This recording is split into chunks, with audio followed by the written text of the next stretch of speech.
আসসালামু আলাইকুম প্রিয় এসএসসি ২৬ পরীক্ষার্থীরা। দীর্ঘ প্রতীক্ষার শেষে শুরু হতে যাচ্ছে তোমাদের এসএসসি ২৬ পরীক্ষা। কি তোমাদের প্রিপারেশন কেমন?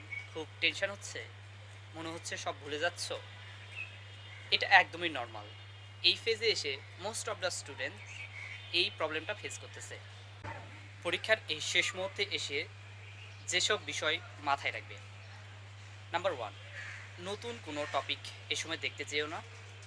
নাম্বার 2, গুরুত্বপূর্ণ যেসব নোট বা বইয়ের যেসব বিষয়গুলো রয়েছে সেগুলো একবার ফাইনাল রিভিশন দাও।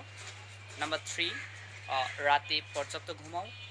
পরীক্ষার জন্য গুরুত্বপূর্ণ উপাদান যেমন registration card, admit card, pencil, কলম এগুলো আগে থেকে গুছিয়ে রাখো।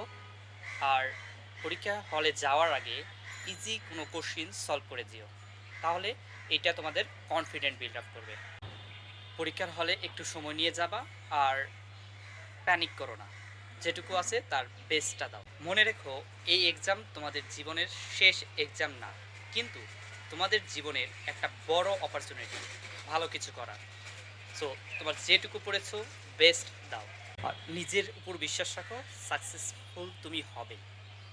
Do your best. Allah is with you. Best of lakh.